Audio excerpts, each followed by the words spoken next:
Thank you, Mr. Aluka Jaswell. And last but not least, one of the youth of the Africa PLP, and he preferred to talk last to present his experience. Mr. Leudjie Felix also has an experience in working with the youth and youngsters from the heart of Africa. How do you see the role of youth in attaining sustainable development, and how would you reflect your experience in the Africa PLP on the responsibilities that you should take in your hometown in Africa?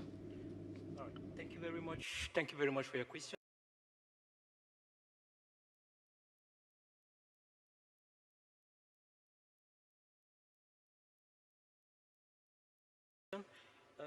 Permit me begin this way. Do I have my family members in the hall? Are they APLPs in the hall? Are they APLPs? 1, 2, 3. I can't get you guys. 1, 2, 3. 1, 2, 3. Shukran, shukran. Permit me, guys, because I want to prove to the world that policies don't just end in conferences. Policies become realities, and that is the narrative we want to paint to the world. Last year, almost around the same time, delegates like all of us seated here sat and thought it wise that it is important that we empower young people in Africa. This decision didn't just end in papers, but I am a product of that decision. I am a product of the African Presidential Leadership Program. So, ladies and gentlemen, can we clap for the World Youth Forum delegates of last year? Can we clap for the National Training Academy? Can we clap for the people of Egypt? And of course, for our father, Abdel Fattah el-Sisi. Please, can we put our hands together for them? So, to answer the questions very fast, permit me relate with you 2 little stories about myself, which I want to use to inspire every young person listening to us and the ones seated here. Many years ago, I started very stupid. I started very dull. In primary school, for those of you who are Cameroonians, we had 7 years in primary school, and we had a booklet which was our report card. And you had the 7 years in primary school, 2 years in kindergarten, and 1 extra year if you were dull as Felix, if you had to repeat a class. Interestingly, guys, I used the entire booklet until I used the second one. Funny, right? That means I did 9 years plus 2 other years in primary school, which every Cameroonian does 7. So you can imagine how stupid I started off. So much so that I remember one of my aunts saying, this is the kind of child we should rather send to a trade, probably a carpentry trade or something, so that because he's not meant for education. But interestingly, the narratives has been changing. I'm going to relate with my second story. And I was able to show to them, thanks to the blessings from my mother, and I'm going to tell you about the predictions from my mother, that I could go to school. I wasn't the best student. I was slightly above average. And today, look at the way I'm seated, guys. Where am I seated? Speaking at the World Youth Forum, right? Thank you. Now, the story is to show every young person listening to me, no matter how bad your situation is, no matter where you find yourself, there is a possibility. It starts with you. It starts with me. Look at the narratives in Africa.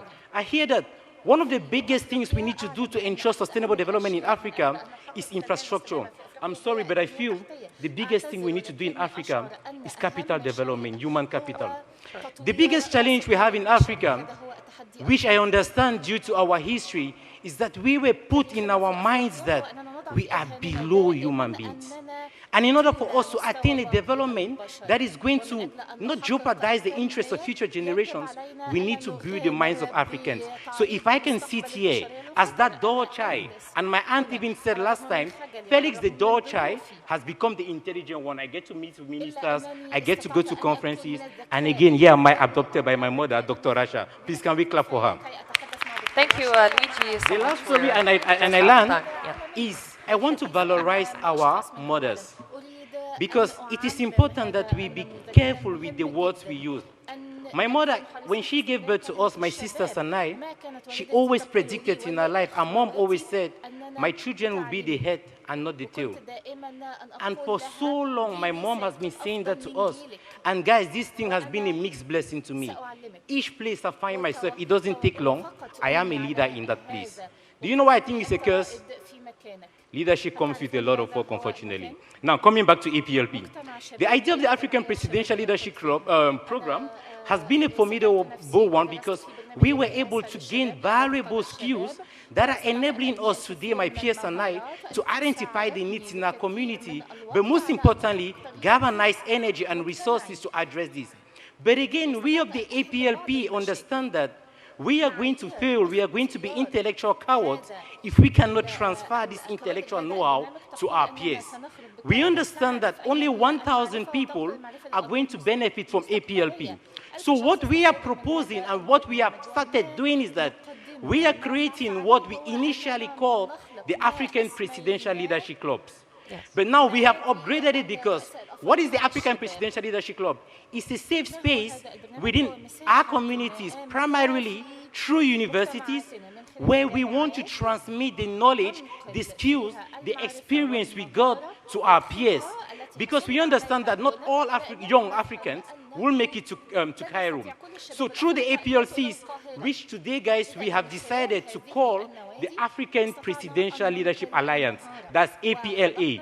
So we are working on creating APLA chapters in African universities and non-African universities. So what are we going to be doing within the APLA? It is our goal not just to end on talks and train our peers that this is what we learned in Egypt, but as young people ask ourselves, what are the biggest needs in my community? For example, we talk about dirty communities.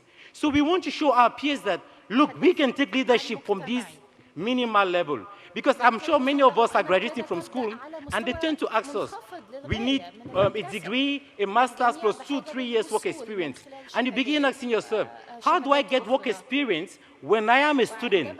So through the APLA chapters, we want to provide a safe space to our peers on the continent when they can get real skills, which we are going to be using to identify the needs in our communities. As young people tell ourselves, without criticizing government, because guys, this is it. We tend to suffer from what I call the ABC syndrome, accusing, blaming, and complaining. How much longer are we going to do that? Look, you see these old generations, they are trying. Look at the narratives. But we can play a role, and the role is not for us to criticize them, but as young people say, we can support them. And by the time we get into action and do things, they are going to support us. So that is what we intend to do with the African Presidential Alliance. And we support you for this. I'm so sorry, but we are running out of time. Actually, the time is over. All right, thank you very much, guys. Mr. Felix, for this inspiring speech. I would like to convey my deep thanks to all our esteemed panelists and, of course, to our dear guests. I'm Leudjie Ibrahim. I've been your host. I wish you the best of luck for the rest of the conference. Now I leave you with the song prepared by the members and the youth of the National Training Academy. Thank you so much.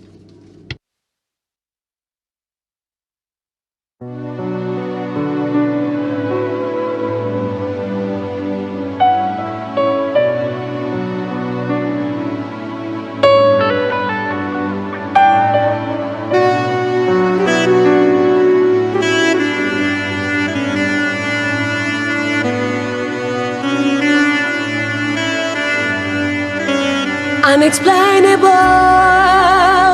unimaginable,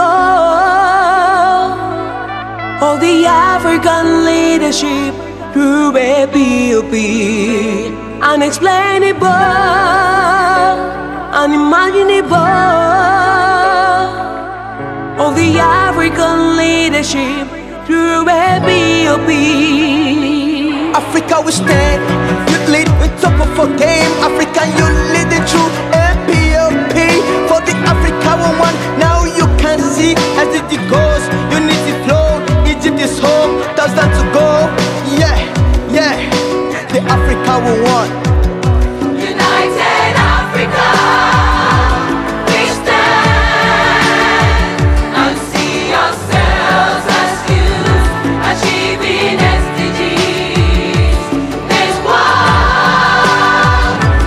Lead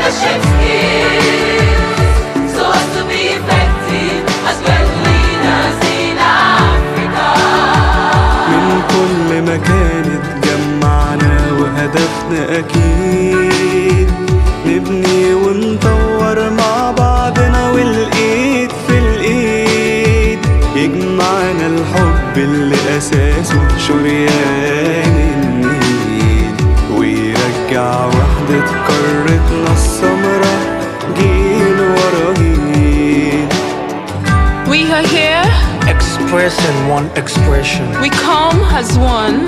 From the bank of Nile. We stand as one. Spreading beyond boundaries. Different dreams. One vision. Like a woman in labor. Like a lion in the jungle. Ready to bring forth. Hunting for its game. Alas, we see a future. Africa, stay focused. The Africa we desire. A new Africa. A new Africa. United Africa, we stand and see ourselves as youth, achieving SDGs. Let's walk, learn leadership skills, so as to be effective as great leaders in Africa. أحلامنا الجاية دي قدامنا والسعي بيهون طول ما احنا في وحدة وقوة ولما أكيد هنكون النور اللي نور عتمتنا وبيه هنشوف أفريقيا وطننا الأرض الخضرا بتتحدى الخوف. Africa we stand, you lead with some of again. Africa you leading through APLP. For the Africa we want now we can see SDG goals, unity flows, Egypt is home,